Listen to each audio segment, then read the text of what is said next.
សួស្តីប្រិយមិត្តអ្នកស្ដាប់និងអ្នកទស្សនាទាំងអស់គ្នាស្វាគមន៍មកកាន់សាច់រឿងរន្ធត់របស់យើងជាបន្តទៀតកាលពីភាគទីពួកយើងបានឃើញហើយថាតុងបានជួបនឹងរឿងដ៏គួរឲ្យរន្ធត់នៅក្នុងបន្ទប់ចម្លងឯកសារហើយអ្វីដែលនឹកស្មានមិនដល់នោះគឺវត្តទីត្រូវបានវិញ្ញាណចូលសន្ធឹកបាត់ទៅហើយតើជោគវាសនារបស់តុងនិងមិត្តភ័ក្តិនឹងទៅជាយ៉ាងណាមុននឹងឈានចូលដល់ភាគ3ដែលជាភាគកាន់តែព្រឺព្រួចនឹងលាតត្រដាងឥតកំបាំងធំសូមបងប្អូនកុំភ្លេចជួយចុច like subscribe និងបើកសញ្ញាកណ្ដឹងម្នាក់មួយផងដើម្បីជាកម្លាំងចិត្តដល់ពួកយើងក្នុងការផលិតវីដេអូថ្មីៗបន្តទៀតហើយក៏ដើម្បីកុំឲ្យរំលងសាច់រឿងព្រឺព្រួចនៅភាគក្រោយៗផងដែរឥឡូវនេះប្រសិនបើអ្នកនៅម្នាក់ឯងសូមទាញកាក់មកពាក់សម្លឹងមើលទៅជុំវិញខ្លួនរួចបង្វែរអារម្មណ៍មកតាមដានសាច់រឿងភាគទី3ទាំងអស់គ្នាភាគទី3កំណត់ហេតុប្រឡាក់ឈាមនិងផ្លូវចេញដែលត្រីបានបិទវត្តទីដែលកំពុងញញឹមយ៉ាងសាហាវភ្នែកឡើងសក់ក្បុសពន្លឺភ្លើងពណ៌ក្រហមក្នុងមន្ទីរពេទ្យលោតព្រិចបង្កើតជាស្រមោលគួរឲ្យខ្លាចត្រួតស៊ីគ្នានៅលើផ្ទៃមុខរបស់នាងសំឡេងបេះដូងលោតញឹបដង្ហក់សំឡេងអំពូលភ្លើងទុកតាក់និងសំឡេងសាច់រងំក្រលើចេញពីបំពង់ករបស់វត្តទីលាយឡំគ្នានឹងសំឡេងខ្សឹប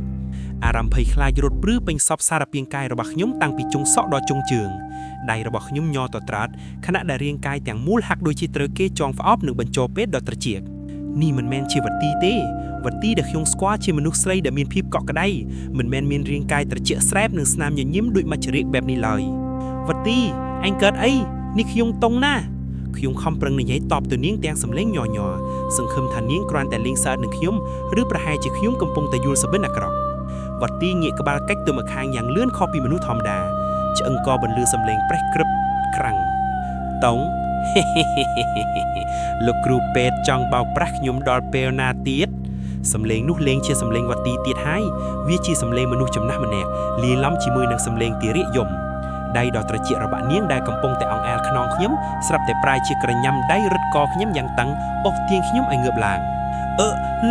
លែងខ្ញុំខំប្រឹងយកដៃទាំងពីរទាញដៃនាងចេញតែរាងកាយទោះច្រឡឹងរបស់នាងស្រាប់តែមានកម្លាំងខ្លាំងដូចដំរីភ្នែកពណ៌សរបស់នាងសម្លឹងទម្លុះមកកែវអ៊ីងខ្ញុំចាប់ផ្ដើមថប់ដង្ហានមុខឡើងក្រហមស្វាយក្នុងខណៈពេលដែលស្មារតីរបស់ខ្ញុំជិតរងរលត់ស្រាប់តែផ្លាំងសំឡេងទ្វារកញ្ចក់បន្ទប់មួយត្រូវបានគេធាក់បើកយ៉ាងខ្លាំងពន្លឺភ្លើងភៀលពណ៌សមួយចាំងផ្លាក់ចំមុខវត្តទីពេញទំហឹងអាតុងថយនោះជាសំឡេងវាសនាកាមេរ៉ាថតពីក្រោយខ្នងវាសនាឃើញនាងកាន់ភៀលទំហំមួយបញ្ចាំងចំវត្តទីស្រែកចារួចប្រញាប់លេងដៃពីកតុងហើយយកដៃទាំងពីរទៅបាំងមុខរបស់នាងសំឡេងស្រែកកិនជាវដ៏ឈឺចាប់របស់ខ្មោចបន្លឺកង់រំពឹងសំឡេងខ្យល់បក់វូបោកប៉ាក់ឯកសារប៉ាងរាបឡាយពេញបន្ទប់ Aggress រាងកាយរបស់វត្តទីប្រកាច់ធៀបទៅលើក្រំឡាលឥតស្រែករមូលគ្រួនដោយត្រូវទឹកក្តៅភ្លាមនោះផ្សែងពណ៌ខ្មៅមួយដុំបានហុយចេញពីមាត់របស់នាងហក់អណ្ដែតឡើងទៅលើពីដានរួចរលីបាត់ទៅក្នុងភាពងងឹតសូន្យឈឹងពន្លឺអំពូលភ្លើងក្រហមដែលព្រិចក៏ប្រែមកជាពណ៌សធម្មតាវិញ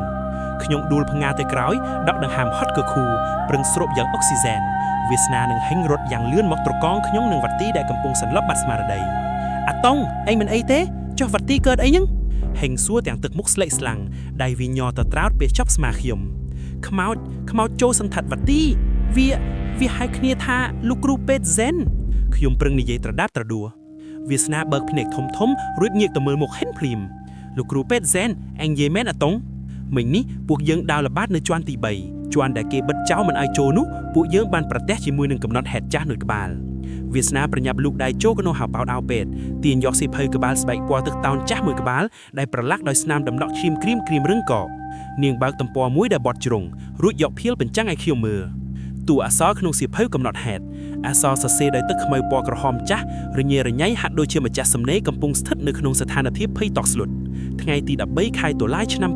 2005ខ្ញុំទ្រាំលែងបានហើយការពិសោធន៍របស់លោកគ្រូពេទ្យហ្សែនទៅលើស្ត្រីមានផ្ទៃផ្ទូទាំងនោះគឺជារឿងអមនុស្សធម៌បំផុត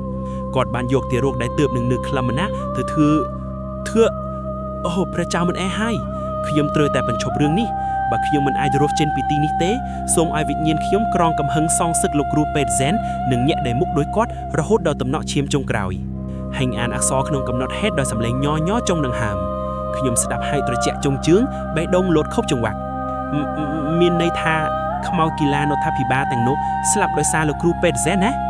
ហើយដោយសារមុខខ្ញុំស្រដៀងគាត់ទើបពួកមាគិតថាខ្ញុំជាគាត់មែនទេពួកយើងសង្ស័យអញ្ចឹងហី